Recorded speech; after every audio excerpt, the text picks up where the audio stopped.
کریم ونحن علی ذالک من الشاہدین والشاکرین والحمد للہ رب العالمین۔ اللہ رب العزت کا کرم اس مالک کریم کی توفیق ہے جس نے ہم سب کو ایک مرتبہ پھر اپنے دربار عالی شان میں حاضری کا شرف اور درس قرآن میں بیٹھنے کی توفیق عطا فرمائی۔ الحمدللہ حضرات محترم، درس قرآن اللہ تعالیٰ کے کرم سے جاری اور ساری ہے۔ سورہ توبہ کی آیت نمبر 70 تک ہم نے گزشتہ درس قرآن میں سماعت کر لیا تھا، اور حضرات محترم یہ مقام تحدیث نعمت ہے کہ وہ درس قرآن کہ جو ہم نے سورہ فاتحہ سے شروع کیا تھا، پہلے سپارے سے شروع کیا تھا، الحمدللہ 10 سپارے عنقریب مکمل ہونے والے ہیں، اور اللہ تعالیٰ کی توفیق سے انشاءاللہ تعالیٰ اس درس قرآن کا فیض ہمیں دنیا اور آخرت میں اللہ تعالیٰ عطا فرمائے گا۔ حضرات محترم، غزوہ تبوک جب رونما ہوا، غزوہ تبوک کا واقعہ ہوا، اس کے پس منظر میں جو حالات تھے اس کے حوالے سے کچھ آیتوں کا نزول ہوا، اسی کا بیان چل رہا ہے۔ آیت نمبر 71 میں اللہ تعالیٰ نے ارشاد فرمایا والمؤمنون والمؤمنات بعضهم اولیاء بعض، اور مومن مرد اور مومن عورتیں ایک دوسرے کے دوست ہوتے ہیں، اور ان کا کام کیا ہوتا ہے؟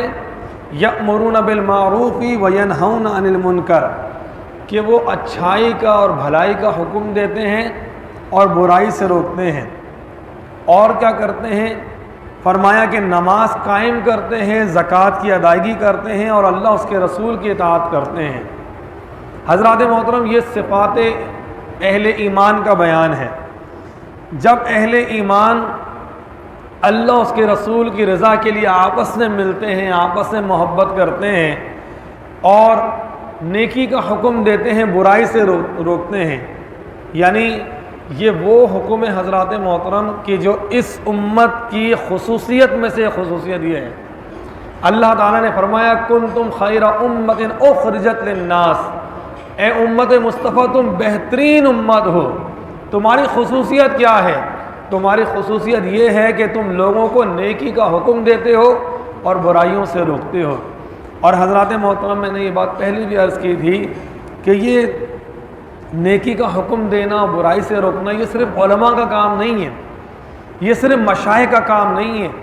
علماء اور مشائخ کا کام تو ہے ہی، ان کی تو منصب ذمہ داری ہے کہ وہ اچھائی کا حکم دیں، برائی سے روکیں، لیکن ہم سب کی یہ ذمہ داری بنتی ہے ایز اے استاد، as a teacher, as a باپ، گھر کے سرپرست، بڑے بھائی، اور اپنے جو زیر آپ کے تحت جو لوگ کام کر رہے ہوں، جہاں پر بھی اللہ تعالیٰ نے آپ کو استطاعت دی ہے کہ آپ کی بات میں وزن ہے، آپ کی بات کو سنا جائے گا، آپ کی بات کو اہمیت دی جائے گی، تو وہاں ہمیں چاہیے کہ لوگوں کو نیکی کا حکم دیں اور برائی سے روکیں۔ ایک تو تبلیغ کا طریقہ کار یہ ہے کہ آپ قولی تبلیغ کریں، اور ایک طریقہ کار وہ ہے کہ جو فعلی تبلیغ ہے، جو حضور رحمت کونین صلی اللہ علیہ وسلم نے 40 سال اپنی زندگی مبارک کے شروع میں 40 سال حضور نے اپنے فعل سے تبلیغ فرمائی ہے۔ آپ کا کردار اتنا بلند، اتنا رفعت اور عظمت، اتنا عظمت والا کہ کفار، مشرکین اور آپ کے دشمن جو ہیں وہ بھی آپ کو صادق اور امین کہا کرتے تھے۔ وہ یہ سمجھتے تھے کہ ان کا کردار، ان کے افعال، ان کی بات، یہ ہر بات میں سچے ہیں، تو حضور کے پاس اپنی امانتیں بھی رکھوایا کرتے تھے، صادق اور امین بھی کہا کرتے تھے۔ تو حضرات محترم، یہ بھی ایک تبلیغ کا طریقہ کار ہے۔ اسی طرح اولیاء کی زندگیوں کو دیکھیں تو انہوں نے اپنے کردار سے جو ہے حضرات محترم لوگوں کو تبلیغ کی ہے۔ تو ہم سب کو بھی یہ چاہیے کہ اپنے کردار سے بھی تبلیغ کریں، اور بالخصوص جہاں ضرورت ہو وہاں پہ ہم اچھی بات کہیں، برائی سے روکیں۔ اب جب بندہ یأمرون بالمعروف وینہون عن المنکر اس پر عمل کرے گا، نماز کو قائم کرے گا، نماز خود نہیں پڑھنی، صرف نماز خود نہیں پڑھنی، خود تو پڑھنی ہم پر فرض ہے، لیکن نماز کو قائم کرنا ہے، یعنی خود بھی پڑھنی ہے اور اپنے گھر والوں کو بھی اس بات کا حکم دینا ہے۔ اللہ تعالیٰ نے فرمایا اے ایمان والوں بچاؤ اپنے آپ کو اور اپنے گھر والوں کو اس آگ سے جس کا ایندھن پتھر ہے اور لوگ ہیں۔ تو اپنے گھر والوں کو بھی حکم دینا چاہیے، بچے ہوں، زوجہ ہوں اور بھائی بہن ہوں، بڑے چھوٹے ہوں، ہر کسی کو اس کے منصب کے اعتبار سے، اس کے حساب سے۔ اب والد صاحب کو تو نہیں کہیں گے نا کہ ابا جی نماز پڑھی ہے، ان کو اور زیادہ ادب کے دائرے کے اندر اگر موقع ملے تو، اور اگر نہیں مناسب ہے تو پھر نہ بندہ کہے۔ جب آپ خود ہی نماز پڑھیں، 4 دوست بیٹھے ہوئے اور نماز کا وقت ہوا، آپ نے کھڑے ہوئے، لوگوں نے دوستوں نے پوچھا یار کہاں جا رہے؟ آپ نے کہا یار نماز کا وقت ہو گیا۔ انہوں نے کہا رکو ضروری بات نہیں، اس سے ضروری کوئی بات نہیں ہو سکتی، اللہ تعالیٰ کا حکم آ گیا لہٰذا مجھے نماز پڑھنے جانا ہے۔ تو آپ کا ایسا جملہ یا آپ کا اتنا ستھرا کردار، لوگ خود اس بات پر راغب ہوں گے کہ یار اس بندے نے ہمارے ساتھ رہتا ہے لیکن اس نے نماز کو کتنی اہمیت دی، اس نے ہماری یہ تفریحات، گیدرنگ سب کو ترک کر دیا لیکن نماز کو اہمیت دی۔ تو حضرات محترم ایسا کردار ہمیں اپنے اندر پیدا کرنا ہوگا۔ اسی طرح زکوٰۃ کی ادائیگی کرتے ہیں حضرات محترم، زکوٰۃ کی ادائیگی اس کے تو بڑے فائدے ہیں، بالخصوص حضرات محترم جو اللہ تعالیٰ نے فرمایا نا کہ صدقات کو اعلانیہ بھی کرو اور پوشیدہ بھی کرو، تو جب کبھی زکوٰۃ بندہ ادا کرے نا تو بے شک اعلانیہ ہی کر دیں، یعنی جس کو دے رہے ہیں اس کو نہ بتائیں لیکن اس بات کا اظہار کر دیں کہ الحمدللہ میں زکوٰۃ دیتا ہوں، تاکہ یہ جو فرض ارکان کی ادائیگی ہو رہی ہے نا اس کی ایک عمومیت پیدا ہو۔ جیسے ہم نماز پڑھتے ہیں تو وہ تو نظر آتی ہے، اسی طرح آپ کے دل میں ریاکاری نہ ہو، آپ اس لیے تاکہ دوسرے لوگ بھی مجھے دیکھ کے کہ یار میں زکوٰۃ دیتا ہوں تو دوسرا بندہ کہ یار مجھے بھی زکوٰۃ دینا چاہیے۔ جب میں نماز پڑھتا ہوں اور میرا دوست بھی نماز پڑھتا ہے، وہ زکوٰۃ دیتا ہے تو زکوٰۃ بھی فرض ہے، جیسے نماز فرض ہے ایسے زکوٰۃ بھی فرض ہے، لہذا مجھے بھی زکوٰۃ کی ادائیگی کرنا چاہیے۔ جب آپ اس بات کا اظہار کریں گے تو ممکن ہے جس کو اس بارے میں حکم نہیں ہے وہ آپ سے پوچھے گا کہ اس کے کیا طریقہ کار ہے، کس طرح دی جاتی ہے، کتنے پیسے پہ زکوٰۃ ہے، کس کس کو زکوٰۃ دی جائے گی۔ تو حضرات محترم جس طرح نماز فرض ہے زکوٰۃ بھی فرض ہے، ہاں نماز کی اہمیت زیادہ ہے زکوٰۃ کے دوسرے، لیکن زکوٰۃ کا منکر دائرہ اسلام سے خارج ہے اور اس میں بہت سی باتیں ہیں۔ تو فرمایا کہ زکوٰۃ کی ادائیگی کرتے ہیں وہ یطیعون اللہ ورسولہ، اور اللہ کی بھی اطاعت کرتے ہیں اور رسول اللہ کی بھی اطاعت کرتے ہیں۔ قرآن مجید کے ان الفاظ سے ان لوگوں کا رد ہو جاتا ہے کہ جو منکرین حدیث ہیں، نعوذ باللہ، شاید آپ لوگ نہیں جانتے ایسا طبقہ بھی پایا جاتا ہے حضرات محترم کہ جو سرے سے حدیث کا ہی انکار کر دیتے ہیں، کہتے ہیں بس ہمیں قرآن کافی ہے۔ حضور کی حدیث ہے، حضور نے فرمایا ایک وقت ایسا آئے گا کہ ایک شخص مسند پہ بیٹھا ہوگا ٹیک لگایا ہوا اور کہے گا کہ مجھے قرآن ہی کافی ہے، مجھے حدیث کی ضرورت نہیں۔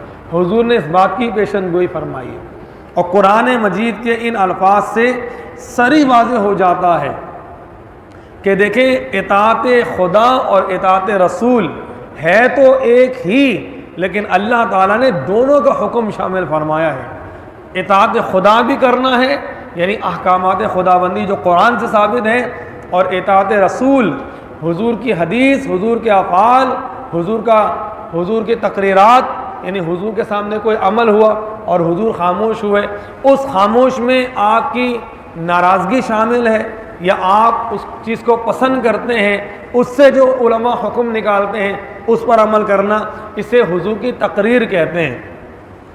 تو حضرات محترم جو بندہ مومن ان صفات کا حامل ہوگا، اللہ ان کے لیے نوید اور خوشخبری سناتا ہے، اولئک سیرحمہم اللہ، ان قریب ایسے لوگوں پر اللہ تعالیٰ رحم فرمائے گا، اللہ تعالیٰ رحم فرمائے گا۔ حضرات محترم کتنی بڑی خوش نصیبی ہے، ان اللہ عزیز حکیم، بے شک اللہ تعالیٰ زبردست غالب حکمت والا ہے۔ مزید اہل ایمان کے لیے بشارتیں ہیں، فرمایا وعد اللہ المؤمنین والمؤمنات۔ حضرات محترم یہ جو ابھی آگے پڑھا جائے گا نا قرآن مجید کی آیت، سورہ توبہ کی آیت نمبر 72، اللہ تعالیٰ ہمیں قرآن مجید کی تعلیمات پر ٹھہرنے کی توفیق عطا فرمائے۔ یہ ٹھہرنا ہے نا، ٹھہرنا یہ بڑی نعمت ہے۔ آپ پورا قرآن ہی سنتے رہیں، بس سنتے رہیں اور دس سے بھلاتے رہیں تو فائدہ نہیں ہے۔ لیکن جب ہم قرآن مجید کی آیات پہ ٹھہریں گے کہ یار مجھے عمل کرنا ہے، ابھی ذکر ہوا نا کہ اللہ کے لیے محبت کرنی ہے، اللہ کے لیے لوگوں سے دوستی کرنی ہے، تو مجھے دوستی کرنی ہے، مجھے نیکی کا حکم دینا ہے، مجھے برائی سے روکنا ہے، مجھے نماز کی ادائیگی کرنی ہے، مجھے زکوٰۃ کی ادائیگی کرنی ہے، مجھے اللہ اس کے رسول کی اطاعت کرنی ہے۔ اب یہاں پہ بندہ ٹھہر جاتا ہے نا حضرات محترم، اگر ایک آیت بھی ٹھہر جائے تو اس کی دنیا اور آخرت اللہ تعالیٰ سنوار دے گا۔ پھر کیا ہوگا؟ اللہ تعالیٰ کا رحم اس کو شامل ہو جائے گا۔ تو حضرات محترم اب آگے دیکھیں اہل ایمان کے لیے کتنا اچھا انجام اللہ تعالیٰ نے رکھا ہے۔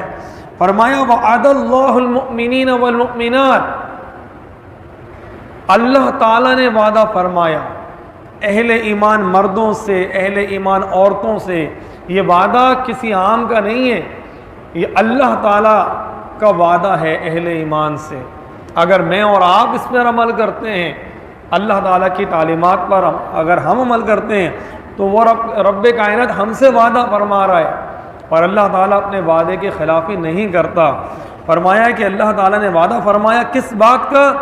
جنات، کہ اہل ایمان کے لیے باغات ہوں گے، تجری من تحتی الانہار، ان باغات کے نیچے نہریں بہتی ہوں گی، خالدین فیہا، ہمیشہ اس میں رہیں گے، ومساکن طیبہ فی جنات عدن، اور جنتوں کے اندر ان کے لیے مستقل مکان ہوں گے جو نہایت ہی پاکیزہ ہوں گے۔ سارا بہار باغوں میں اللہ تعالیٰ نے اہل ایمان کے لیے مکانات رکھے ہیں۔ ایک بات تو یہ ہو گئی۔ اب آگے جو بات ہے نا حضرات محترم، وہ عارفوں کی بات ہے، وہ اولیاء کی بات ہے۔ فرمایا وردوان من اللہ اکبر، یہ سب تو ملے گا، اس سے بڑھ کے بات کیا ہے؟ وردوان من اللہ اکبر، اور اللہ تعالیٰ کی جو رضا ہے نا، جو اللہ کی رضا ہے، اس کی خوشنودی ہے، یہ اس سے بڑھ کر ہے۔ کسی بندے سے اللہ تعالیٰ راضی ہو جائے، کل بروز محشر جب نفسا نفسی کا عالم ہو، ہر شخص اپنے حساب کے فکر کے اندر ہو، اپنے ہی پسینے کے اندر شرابور ہو، اس وقت اللہ تعالیٰ اپنی محبت، اپنی رضا، اپنی خوشنودی کا تاج کسی اہل ایمان کو عطا فرما دے، تو حضرات محترم اس کی فرحتوں اور خوشیوں کا کیا عالم ہوگا کہ جو مالک کائنات ہے، خالق کائنات ہے، جس کے دست قدرت میں ہر خیر اور بھلائی ہے، وہ مجھ سے راضی ہے، وہ مجھ سے راضی ہے۔ تو حضرات محترم یہ رضا اللہ تعالیٰ کی ہمیں طلب کرنا چاہیے، اور اللہ تعالیٰ نے آگے فرمایا ذالک هو الفوز العظیم، اور یہ وہ بہت بڑی کامیابی ہے۔ جو بات اللہ تعالیٰ نے فرمائی اس کو دو کلموں سے اس کو مینشن کیا جا رہا ہے، ذالک وہ، ہوا وہ، دوبارہ کہا گیا، یعنی یہ جو کامیابی ہے، جو عالم آخرت کی کامیابی ہے، فرمایا ذالک هو الفوز العظیم، یہ بہت بڑی کامیابی ہے کہ بندے مومن کو اللہ تعالیٰ کی رضا حاصل ہو جائے۔ ایک مرتبہ محبت کے ساتھ درود پاک پڑھیں، اللہم صلی علی سیدنا و مولانا محمد وعلی آل سیدنا و مولانا محمد مبارک وسلم، صلاۃ و سلام علیک یا سیدی یا حبیبی یا رسول اللہ وعلی آلک و اصحابک یا نور اللہ۔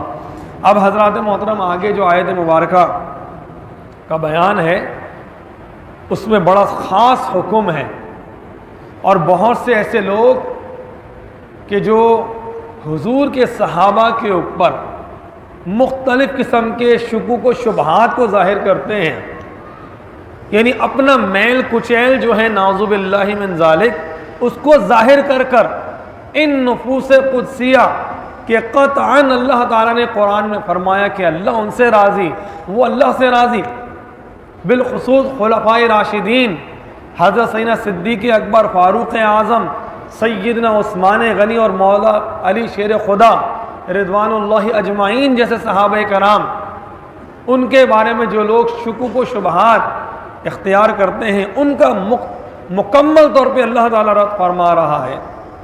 حضرات محترم جب آگے جو آیت نازل ہوئی ہے یہ فتح مکہ کے بعد نازل ہوئی، اور ایسا موقع تھا کہ اسلام کو اللہ تعالیٰ نے عزتیں اور غلبہ عطا فرما دیا۔ اب کوئی ظاہری طور پہ کوئی کمزوری اور کوئی مشکل نہیں تھی، کوئی کمزوری نہیں تھی۔ اللہ فرما رہا ہے محبوب یا ایھا النبی، اے نبی صلی اللہ علیہ وسلم، جاہد الکفار والمنافقین، جو منافقین ہیں، جو کفار ہیں، ان کے ساتھ آپ جہاد کیجئے۔ حضرات محترم الفاظوں پہ غور کیجئے، جو کھلے کافر ہیں ان سے بھی آپ جہاد فرمائیے، اور جو ایسے لوگ ہیں جو بظاہر مسلمان بنے ہوئے ہیں، ایمان کا لبادہ اڑا ہوا ہے، لیکن اپنے دلوں کے اندر کفر اور نفاق رکھتے ہیں، ان سے بھی آپ جہاد کیجئے۔ اور حضور کا منصب نبوت یہ ہے کہ جب حضور کو کسی بات کا حکم دیا جائے، حضور اس کو فرماتے ہیں۔ اللہ تعالیٰ کی اطاعت کرنے میں اور اللہ تعالیٰ سے ڈرنے والوں میں اور اللہ تعالیٰ کے حکم کو ماننے میں سب سے بڑھ کر حضور رحمت کونین صلی اللہ علیہ وسلم ہے۔ اور اللہ تعالیٰ نے فرمایا وَغْلُظْ عَلَيْهِمْ، ان کے ساتھ سختی فرمائیے، کہ جو کافرین ہیں اور جو منافقین ہیں۔ اب حضرات محترم جو بات میں نے عرض کی تھی وہ یہ کہ جب اللہ تعالیٰ نے کہہ دیا تو حضور نے ہر کافر کے ساتھ اور ہر منافق کے ساتھ وہی سلوک کیا کہ جو اللہ تعالیٰ نے حکم ارشاد فرمایا تھا۔ اور اسی مقابلے میں اگر صحابہ کرام کو دیکھا جائے، اسی جہد سے اگر صحابہ کرام کو دیکھا جائے تو حضرات محترم صحابہ کرام کا معاملہ کیا تھا؟ رحماء بینہم، یہ تو آپس میں بڑے رحیم شفیق تھے، بڑا شفقت والا معاملہ تھا، ایک دوسرے کے ساتھ بڑا کریمانہ ان کا تعلق تھا، ان کا معاملہ تھا۔ حضور انور صلی اللہ علیہ وسلم جب اپنے در دولت سے نکلا کرتے تھے، کاشان نور سے مدینہ شریف کی گلیوں میں، اسفار میں، جہاد میں نکلا کرتے تھے، تو حضرات محترم کسی نے کیا خوب کہا کہ جس وقت تھے خدمت میں ان کی ابو بکر و عمر و عثمان و علی، اس وقت رسول اکرم کے دربار کا عالم کیا ہوگا۔ یہ تو وہ وقت تھا کہ جب حضور علیہ السلام اپنے در دولت سے نکلا کرتے تھے تو ایک طرف صدیق اکبر، ایک طرف فاروق اعظم، ایک طرف عثمان غنی، ایک طرف حیدر کرار۔ اگر حضور علیہ السلام ماہ مدینہ اگر غزوہ جبل احد کی طرف چلے جائیں اور آپ کی ایک طرف صدیق اکبر، فاروق اعظم، عثمان غنی ہوں، اور جبل احد جو ہے حضور کی آمد کے اوپر وجد کرے اور ہلنے لگے، تو آپ اس کو پاؤں سے ٹھوکر مبارک کہہ کے کہتے ہیں ٹھہر جا۔ صحیح بخاری کی روایت ہے، تجھ پر ایک نبی موجود ہے، ایک شہید، ایک نبی موجود ہے، ایک صدیق موجود ہے، اور 2 شہید تجھ پر ہیں۔ یعنی ایسے نفوس قدسیہ کہ جن کی حیات کے اندر حضور علیہ السلام جو ہیں ان کے بارے میں جنت کا ٹھکانہ ان کا کیا ہے وہ بتا رہے ہیں۔ تو حضرات محترم رب کائنات نے ارشاد فرمایا وَغْلُظْ عَلَيْهِمْ، جو منافقین ان کے ساتھ سختی فرمائیے، وَبِئْسَ الْمَصِيرُ، اور یہ جہنم جو ان کا ٹھکانہ ہے وہ کتنا ہی برا ہے۔ يَحْلِفُونَ بِاللَّهِ مَا قَالُوا، منافقین کا معاملہ کیا ہے؟ اگلی آیت میں فرمایا کہ یہ اللہ تعالیٰ کی قسمیں کھاتے ہیں جو کچھ انہوں نے کہا۔ یہ ہم نے درس قرآن میں، پچھلے درس قرآن میں بات ہوئی تھی نا کہ منافقین اکیلے میں بہت سی باتیں کر دیتے تھے، اور جب لوگ ان کو کہتے ہیں کہ بھئی تم جو اس طرح کی باتیں کر رہے ہو، اگر یہ بات رسول اللہ کے سامنے چلے گئی تو تمہارا کیا ہوگا؟ تو وہ کہتے تھے کوئی مسئلہ نہیں، وہ تو بڑے نرم مزاج ہیں، ہم جا کے اللہ کی قسمیں کھائیں گے تو وہ ہماری بات پہ یقین کر لیں گے، وہ تو ہر کسی کی بات سنتے ہیں، لہذا ہم بھی قسمیں کھا لیں گے۔ تو اللہ تعالیٰ فرما رہا ہے کہ محبوب یہ قسمیں کھاتے ہیں اس بات پر جو انہوں نے نہیں کیا، اس پہ قسمیں کھاتے ہیں کہ ہم ایمان لے کر آئے، لیکن قسمیں کھاتے ہیں ہم ایمان لے کر آئے۔ وَلَقَدْ قَالُوا كَلِمَةَ الْكُفْرِ، اور تحقیق انہوں نے کلمہ کفر کہا منافقین نے، اور انہوں نے کفر کیا اسلام لانے کے بعد، اور انہوں نے اس چیز کا ارادہ کیا کہ جس کو یہ نہ پا سکے۔ وَمَا نَقَمُوا مِنْهُمْ وما نقموا الا ان اغناهم اللہ ورسولہ من فضلہ، اور ان منافقین کو کیا برا لگا؟ یہی برا لگا نا کہ اللہ تعالیٰ نے اور اس کے رسول نے اپنے فضل سے ان کو غنی کر دیا۔ حضرات محترم، یہ معاملہ کیا تھا؟ مدینہ منورہ، مدینہ طیبہ میں جب تک حضور کی آمد نہ ہوئی، وہاں پر رزق کی تنگی تھی، وہ بیماریوں کا گھر تھا، بیماریاں تھیں، 10 قسم کے معاملات تھے، اناج وغیرہ صحیح طرح نہیں اگتا تھا، بڑی پریشانی تھی، رزق کی تنگی تھی۔ لیکن جب حضور علیہ السلام مدینہ شریف میں گئے نا، تو مدینہ پاک کے اندر ایک بہار آ گئی، اناج بھی کثرت سے اگنے لگا، ہر طرف ہریالی ہونے لگی، سارے معاملات اچھے ہونے لگے۔